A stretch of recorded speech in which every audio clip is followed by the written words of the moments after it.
Jesus, thank you so much for this opportunity and just each of these girls here. We are so excited. I pray that you would just help us to open our hearts, because I know sometimes talking about body image and beauty and different things, it can come off in like almost a fluff way, almost a, I've heard this a million times way, God, and I pray that you would just help us to really dive deep and just really believe it, God, and just really get tangible skills this weekend that we can just combat the enemy's lies and the things that we're facing every single day on the regular. We just love you, and all the honor and glory to you. We're so excited. Amen. So I wanted to start off by reading Psalms 139, and I know coming to a weekend like this, kind of like I just prayed about, it's almost expected in Christian spheres, I feel like, when you're talking about body image or beauty and different things, like, we all know the very common verses, like, you know, together in your mother's womb, like, fearfully and wonderfully made, and, like, it's great to hear those things, but we're also like, okay, like, I struggle intensely, and I've heard these things a million times, like, I need something that's going to help me, some tangible skills and stuff. So I want y'all to listen to Psalms 139, the entire thing. It's going to take us like 2 minutes to read, and really just, you can close your eyes if you want, you can write stuff down if you want, but just ask God and just listen and ask him to speak to you through these verses, because there is so much more to this scripture, and as we go through the message, we're going to continue to come back to this, than just the things that we hear every single day and almost become numb to. So I'm going to read real quick. "O Lord, you have searched me and known me. You know when I sit and when I rise up. You discern my thoughts from afar. You search out my path and my lying down, and are acquainted with all my ways, even before a word is on my tongue. Behold, O Lord, you know it altogether. You hem me in behind and before. You lay your hand upon me. Such knowledge is too wonderful for me. It is high, I cannot attain it. Where shall I go from your spirit? Or where shall I flee from your presence? If I ascend to heaven, you are there. If I make my bed in Sheol, you are there. If I take the wings of the morning and dwell in the uttermost parts of the sea, even there your hand shall lead me, and your right hand shall hold me. If I say, surely the darkness shall cover me, and the light about me be night, even the darkness is not dark to you. The night is bright as the day, for darkness is as light with you. For you formed my inward parts. You knitted me together in my mother's womb. I praise you, for I am fearfully and wonderfully made. Wonderful are your works. I know it very well. My frame was not hidden from you when I was being made in secret, intricately woven in the depths of the earth. Your eyes saw my unformed substance. In your book were written, every one of them, the days that were formed for me, when as yet there were none of them." You guys, that passage means that God knew every single day of our lives. He knew today was going to happen before we were even formed, and he knew that we all needed to be here, so that's why we all need to lean in and know that we are here for a reason. How precious to me are your thoughts, O God, how vast the sum of them. If I would count them, they are more than the sand. I awake and I am still with you. Oh, that you would slay the wicked, O God. Oh wait, we're skipping those two verses. So skip down to 23. "Search me, O God, and know my heart. Try me and know my thoughts, and see if there be any grievous way in me, and lead me in the way everlasting." Okay, so we're gonna come back to that, like I said, but I think I just wanted to start off with that passage because it is something that we do become numb to because we've heard it so many times as girls, and we're like, okay, like, I get that I'm supposed to feel beautiful, but I don't. So, like, how do I stop struggling with this? How do I stop struggling with this disordered eating, this insecurity? And like I said at the beginning, I'm about to dive into a little bit of my story and kind of tell y'all basically why I care about helping girls with disordered eating and helping us overcome these habits based on my struggle. So I was a pretty competitive runner, cross-country and track runner in high school. I was pretty successful early on, and then my junior, senior year, I started getting a lot of injuries and didn't really care or think about food at all. It was just I ate when I was hungry. But then towards the end of my senior year, dealing with all these injuries and not being able to run fast like I used to and everything, I was just struggling with a lot and wanted to control areas of my life that I couldn't. And I started to develop some kind of weird patterns with restrictive eating and forms of like restricting and binging, and just didn't even really understand that it was a problem or what was going on. Just knew I kind of had some weird patterns around food that I didn't used to have, and worried a lot more about the way I looked and things.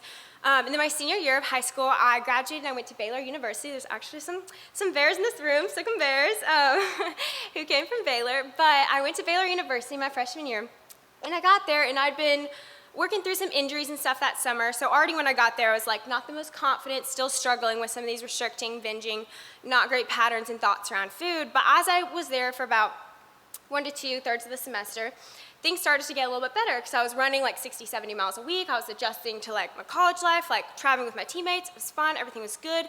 I was healthy, getting fast again. I was happy. So I kind of stopped struggling with as much of these restrictive patterns and things. I was feeling good.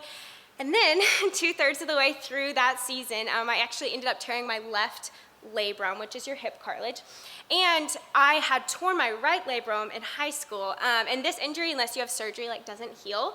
And you can do physical therapy and maintenance and stuff. So I had finally taken almost 2 years to get my right one to where I could run again. And that's the injury I was coming back from when I got to Baylor. And so tearing this left one was not just like, oh shoot, I twisted my ankle, I'll be out for 2 weeks. Like I knew that it was potentially a year without running. Like the thing I loved the most, like it was not gonna be easy. I knew if I couldn't run, like my mind automatically freaked out because I was like, if I can't do this, like I can't control like how skinny I am, I can't control like how many calories I burn a day, like I'm gonna like just freaking out about the restrictive stuff again and everything. So slowly but surely, as I was not able to run, kind of slipped back into these insecure thoughts, shameful patterns, just restricting and binging. And then spring, my sophomore, or my second semester at Baylor, I transferred to Stanford University after Baylor. So I was only at Baylor a year. But that second semester, I was 14 hours away from my family in Texas. I'm from Georgia. And so all my roommates would travel to track meets. And track meets are not like cross-country meets. Sometimes in college, they're like 3 or 4 days, especially if it's conference or something like that. They're not really like a quick high school drive to your cross-country race that morning and then come back that night. Especially with a school like Baylor that's NCAA, D1, they have a massive, massive athletic budget. And so you're going to New York, you're going to California, you're going to Wisconsin. This is like 3-4 day experiences far away from school. And so since I can't run, all my roommates who are on the team are traveling to all these places, gone 3-4 days at a time, and I did not do a good job of creating community at Baylor outside of the team, of having church friends who poured into me, of serving at church, friends like off of the team. I just really like, when you're on a like college athletics team, it's kind of like your sorority. Like that's just who you do life with. So my roommates were my best friends, and when they were gone, I was alone in our dorm room for like 3-4 days. Yes, I went to class, everything. But there was one specific night at that spring semester, they were gone. It was like second or third day of them being gone. And I was alone, and I just really been struggling with restricting and binging patterns, and just in a really bad place with like depression and anxiety and just disordered eating habits. And I remember one specific night, I had a really bad binge, and it was like thousands of calories in one sitting that it's just like, oh my gosh, like I can't believe like this just happened, like I feel so ashamed. And I want to preface this with like we all struggle with different forms of insecurities and eating disorders and different things, and that's like why we're here. And just because you don't understand the way someone else struggles, or like I don't understand the way perfectly someone else struggles because I've had a different struggle, then we don't all have to like perfectly get every part of it, but this was my specific struggle. And if you have ever struggled with restricting and binging and these patterns, it's a very weird thing, and you don't even like want to eat the food that you're eating. It's just a like very toxic pattern that you feel stuck in and the thing that you struggle with. And so I'm sitting there, my freshman dorm room, and I just felt so ashamed because I was like, okay, I've eaten like thousands of calories, like I didn't even want to do this, like I'm so alone, like I miss my teammates, like I miss my family, like I can't run, like I'm never gonna get to live out my dreams that I have because I'm gonna be broken the rest of my life and never healthy again. I'm never gonna be able to lose the 5 or 10 pounds that I need to lose to like run fast again. Just so much anxiety and things going through my head. And so, I'm sorry if this is triggering for anyone, but this is why we're here, you guys. But that night, I remember sitting for the first time ever. I went into my bathroom of my dorm room floor, and I tried to gag myself. I tried to make myself throw up because I was just so full of this shame of what I had done and what I was struggling with, what my life used to look like and what I wanted to look like. And I just thought, it's always gonna be this way. Like I've gotta develop something to get rid of this shame. Like I've gotta get rid of what I've done.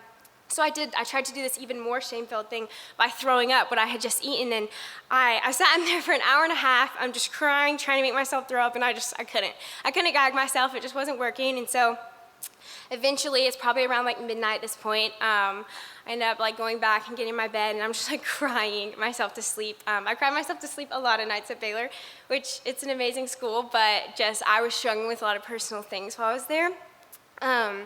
So I just get in bed, I'm crying, I feel so alone. And I'm asking God for help, but it's still just such a dark and lonely place. And I tell you guys just that story just to say, like, honestly, and I'm going to talk about this more later in the message, but when I think about, like, Catherine, why do you care about, like, disordered eating habits? Like, why do you care about helping girls with this?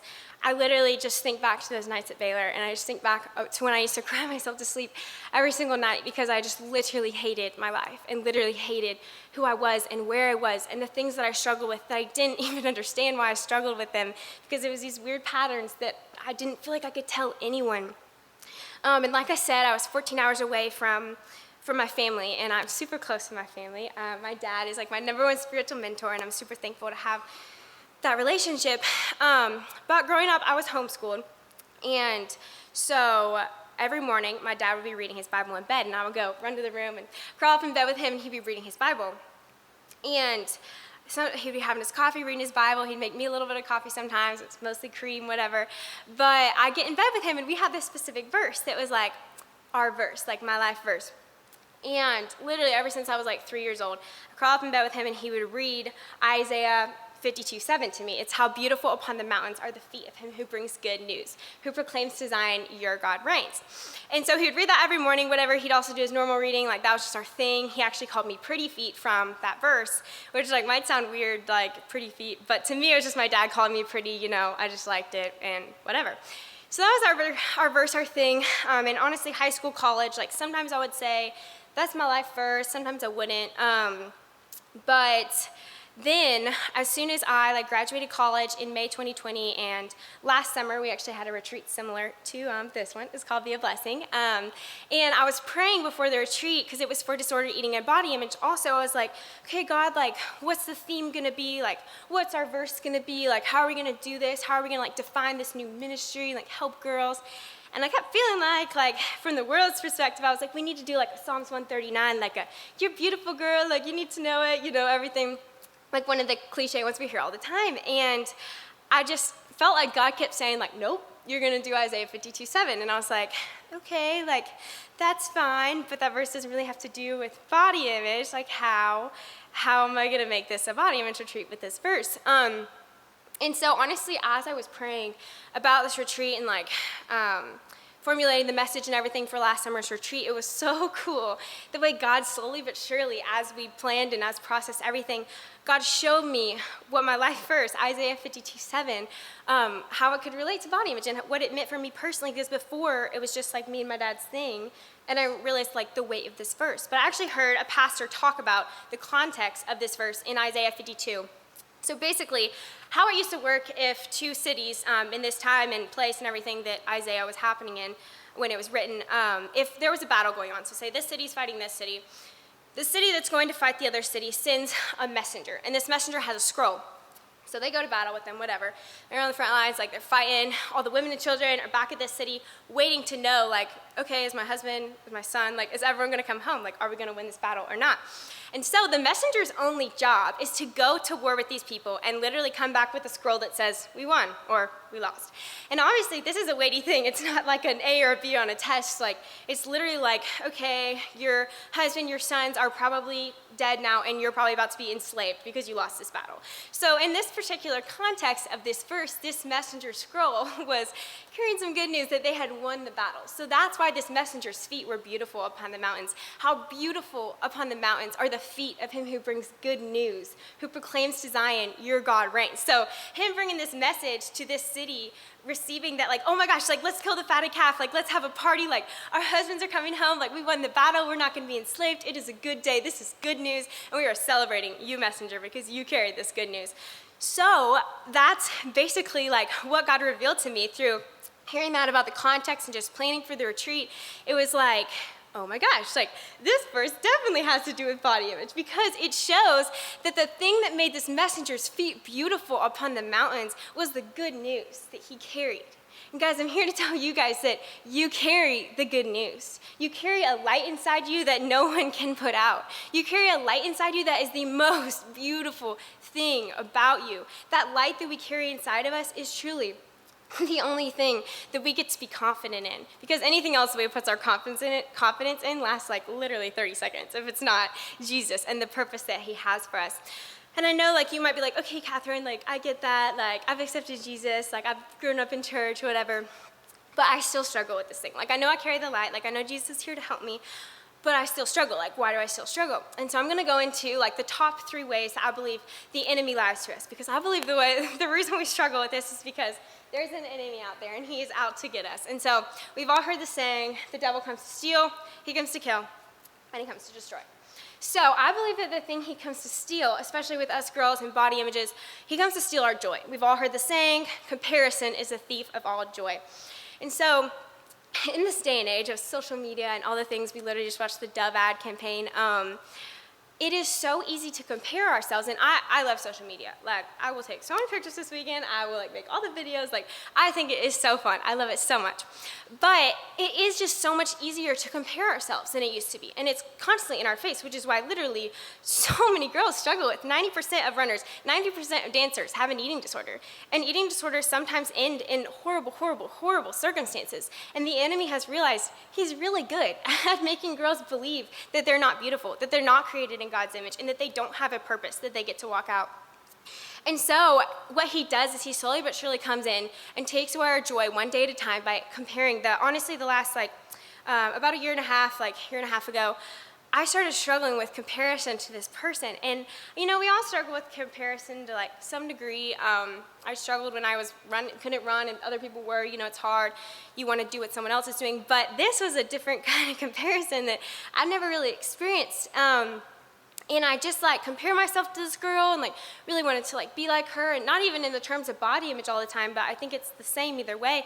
Just what she was doing with her life. I was just having toxic comparison that slowly but surely turned into jealousy, and that jealousy slowly but surely turned into wanting to gossip about her and wanting to say bad things about her and honestly wanting to hate her, which is not a fruit of the Spirit, I can promise you that. And so through that lesson, God taught me of struggling so intensely with this girl. It was just oh my gosh, when we really give in to comparison, it does steal all of our joy, one day at a time. He just slowly but surely takes away our joy. And the second thing that he comes to do is he wants to kill your hope. And I know that the number one way the enemy comes to do that is he tells us it's always going to be this way with whatever we're struggling with. I know when I woke up at Baylor, when I was in the peak of every struggle of anything I've ever struggled with, every morning was just this feeling of, God, I have to do it all again today. I just can't. If it's going to be as bad as yesterday, or if it's worse than yesterday, if I'm going to struggle with these shame-filled thoughts and patterns and things, if it's going to be as bad as that, I don't want it. I don't want to go through the motions all over again and struggle so intensely again. And that was the enemy's lie to me. And I know it's still to this day with different things I struggle with. It's the enemy's lie of, it's always going to be this way. It's never going to get better. There's not hope for the future. You're not going to get over those injuries. You're always going to struggle with this weird binging that you don't understand. Well, I can stomp at the devil's head today and say, no, in 2 years I have not struggled with any form of disordered eating. And it's amazing. And there is freedom. And that's why we're here. And he does that. He tries to slowly but surely, and he will succeed if we allow him to, one day at a time, etch away at our joy and etch away at our hope. But that's not even his goal, you guys. His number one goal in anything that he does to try to distract us, to try to lie to us, to try to take away our joy, his number one goal is to destroy your light. He uses killing the hope, taking the joy, all the things, to get to that point. Because when he gets us low enough, when he gets us bitter enough, when we don't see God in our lives as a blessing, he can slowly but surely convince us that, well, maybe I'm not worthy enough to live for Christ, or maybe actually Jesus isn't real. I don't feel very happy right now. My life honestly sucks. I'm just not very joy-filled. Maybe God isn't real. And slowly but surely he can convince us that we don't even carry this light. When in reality, we just discussed the light is the most beautiful thing about you. The good news that you carry is literally the only thing that you get to put your confidence in. If you put your confidence in how many TikTok views you're getting, how great you did in your sport, your grades, what Ivy League college you're going to, literally whatever it is, it might feel great. You might have confidence, oh wow, I'm cool, I'm popping off. For all of 30 seconds, you guys. But I promise you, Paul talks about this in Philippians 3, and he literally says, I have tears when I talk about this. I say this with tears. And he talks about people who are navel-gazing and have confidence in their flesh, because it lasts 30 seconds, you guys. Even if we are hot girl summer, we might feel great in that bikini picture or whatever. And it's great to feel fit and feel great about ourselves and everything, but there will always be a day where we feel bad again, unless our confidence is in I have purpose in Christ because I carry the good news. Because I'm supposed to be a city on a hill. Because this light is literally the most beautiful thing about me. And I know, like I said, we all know that we carry that light and stuff, and it can be really hard, especially if you feel like you're in that dark night right now, or if you feel like you just came out of something really hard, or you feel like you might even be walking into something really hard. I just wanted to encourage you guys with this, and something that I learned from, honestly, just looking back on when I used to struggle with disordered eating and just like all these hard things when I was at Baylor and even some other parts of college. But I look back on those nights, I look back on those hard times, and I literally feel Jesus' arms around me. I know he was holding me the tightest he has ever held me on those nights where I cried myself to sleep every single night. And I just want to encourage you, if you are in that, he is holding you, and he is so there for you and with you, and it doesn't all go away. It's not like one moment of just like, oh, like Jesus loves me. I'm so happy, like I don't struggle with this anymore. Like it's all gonna be okay, guys. It's not one night like that where you just say like, Jesus, come help me, and it just all goes away. No, it's a day by day waking up and knowing that you get to ask God for the strength, you get to ask God for the power to stomp on the enemy's head and to make that decision to say, no, you're not gonna kill my hope, and no, you're not gonna steal my joy. I'm gonna pray for that girl that I'm comparing myself to, even though it is very, very hard and the last thing in the world that I want to do. I'm gonna do that because God gives me the strength and God gives me the power to do that. So we're gonna read 2 Corinthians, find my little bookmark, 4, verses 5 through 18 real quick, because it is just so good and super applicable to what we're talking about. So I'm going to start with verse 5. For what we proclaim is not ourselves, but Jesus Christ as Lord, with ourselves as your servants for Jesus' sake. For God, who said, let light shine out of darkness, has shone in our hearts to give the light of the knowledge of the glory of God in the face of Jesus Christ. But we have this treasure in jars of clay to show that the surpassing power belongs to God and not to us. I just want to stop for a second. You guys will hear all day long on podcasts, on social media, on everything like, girl, you have so much power. Like, step into your power. Like, self-worth, self-confidence, like step into that power, like own your power, because people love to talk about how we can manifest whatever we want. We can believe whatever we want for our lives. In reality, you guys, the only one who has any power, once again, that lasts more than 30 seconds, like yes, we can have discipline in our lives, and our mind does have the power to make hard decisions and do hard things, but we need Christ's power in our lives to really fight these hard things from the enemy, and we can't do it on our own.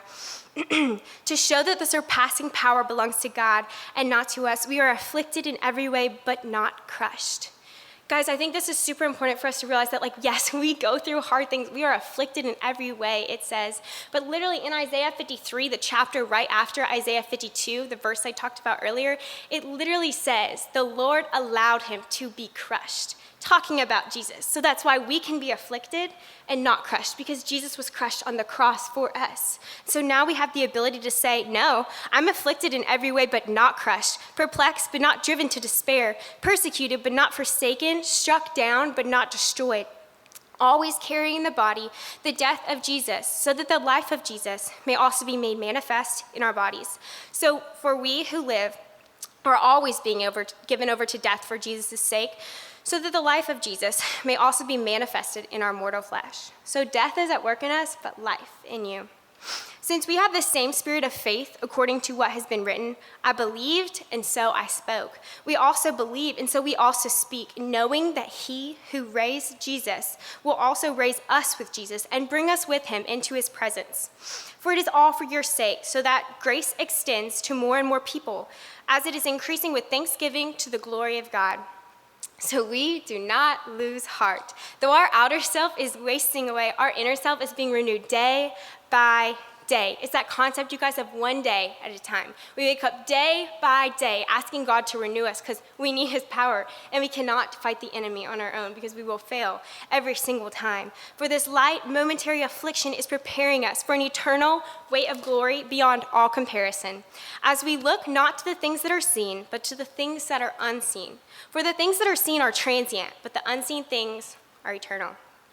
And if we hop back over to Psalms 139, where we read earlier, it says, if I say, surely the darkness shall cover me, and the light about me be night, even the darkness is not dark to you. So yes, you might be in that dark night. We all go through hard things in our lives. But we get to say, I have the light of the world to me, and the darkness is not dark to him. The darkness might be really dark to me, and it might be really hard, and I might think it's so impossible, and it's never gonna get better. But the darkness is not dark to him, and we have him inside of us. The night is bright as the day, for darkness is as light with you. I wanna kind of wrap up here by telling you guys one random story. I was coming back from the beach, I think Florida, one time with some family and some friends, and you know when you're on a road trip and you just gotta pee really bad, and it's like that moment of like, I gotta go right now. So we were driving and we get off on this exit, and like all that's on the exit is a Wendy's. And so I'm like, okay, like I'm not hungry, we're not getting food, but like I gotta go pee, so let's go in the Wendy's. So they pull over and like just me gets out, and you know those moments where you kind of like lock eyes on something and it's just this weird, like, I don't know why I noticed that, but like I did, okay, whatever. So I walk in the Wendy's and it's all glass doors as I'm walking in, and to my left, I just happen to see that there's this table of all these cute little old ladies like eating their Wendy's, and they're like 87, like they're old. And I just lock eyes with this one woman, like I said, like I don't know why, I just did. And I see her and I just noticed she has like one of the little mini burgers or something super small, like it's like a kid's meal or something, and it doesn't matter what this lady's eating. It was her business what she's eating. I just remember looking at that and thinking in my head like, oh, shoot, girl, like I would still be hungry. Like that's not enough food for me. So whatever, like passing comment in my head, I walk to the bathroom. I pee and wash my hands, fixing my hair in the mirror, whatever the things that we girls do in the bathroom. And this lady that I just happened to lock eyes with walks into the bathroom. And once again, I don't think much of it because like she's just going to the bathroom, not a big deal. And as I'm about to walk out of the bathroom door, I hear something, and so I kind of like stop myself, and I hear this woman is throwing up. And once again, she's old. I don't know this woman's specific story. But God just grabbed my heart in that moment, and I didn't say anything to the woman. I don't know her life story. I don't even know if like, you know, I don't know what was happening, but I just know God grabbed my heart in that moment. And it was just like he shook me awake and said, eating disorders don't end when you graduate college. Eating disorders don't end when you get married, and eating disorders don't end when you have your first kid. Eating disorders don't end unless you decide to make them end. Just with anything that we struggle with in our lives, if we decide to continue to be navel-gazing, to continue to just sit in that self-pity and that hard thing that we go through because it is hard, we will struggle with it the rest of our lives, you guys. And it will take away the purpose that God has for us. It will take away our joy, and it will take away our hope. And it will stop us from being that city on a hill, that light to the world that God made us to be, if we allow it to. And so, one last analogy after that I want to leave you guys with in the sense of like, okay, well, like, I don't want to be 87 and still struggle with this, like, how do I not do that? Like, I don't want all the joy to be sucked out of my life. A symbol that I've always loved in nature and stuff, I believe God speaks to us so much through nature, is butterflies. And I know we're all girls here, we all like pretty things, butterflies. And we all know butterflies, caterpillar, cocoon to butterfly. That's like the process they go through. It's called molting, I think, but to become a butterfly. And there's something super cool that a friend told me one time, and this is the reason now that I love butterflies. When it's in the cocoon, on the last like day or two that it's in the cocoon, it has to go through a really hard process. And basically what it has to do is the butterfly has to push against the cocoon really hard to break it to come out and become a butterfly. And it's actually a super painful process for the butterfly. And if it doesn't do it, then it can't become a butterfly. And sometimes it is too painful and they literally decide like, I'm not gonna do this, like it's just too much, I can't like push any harder. And so they don't become a butterfly right there in that moment, which, okay, like whatever, it's fine.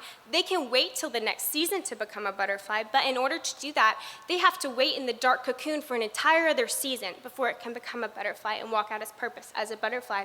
And one other thing with that is, say I wanna come help the butterfly because I know it's in a painful process, it can't get out of the cocoon. If I open the cocoon for it, the butterfly has to push against the cocoon in order for its wings to get strong enough to fly outside of the cocoon. So if I go help it, if I go do it for it, then it's not gonna be able to fly when it gets out. No one can do this for us, you guys. We have to push against the dark night. We have to, when we're having those tear-filled nights, when we're crying ourselves to sleep, when we're going through the hard thing, we have to say, do I wanna push out of this cocoon or not? Because I can keep going through these patterns that literally suck the life and joy out of me.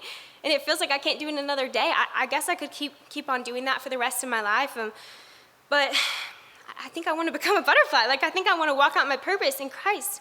And the only way to do that, you guys, is for us to decide to ask Jesus every single morning for that power that we read about in 2 Corinthians 4, that power to give us the strength to stomp on the enemy's head. So Ellie's going to come up here and lead us in one or two more songs. But as we close out and worship, I just want you guys to really surrender whatever your struggle is and just prepare your hearts for this weekend. God, like, I promise you, like, I'm going to push against the cocoon. Like, I'm going to live out that light. I'm not going to let the enemy try and come in and destroy my light, because that's what you've made me for.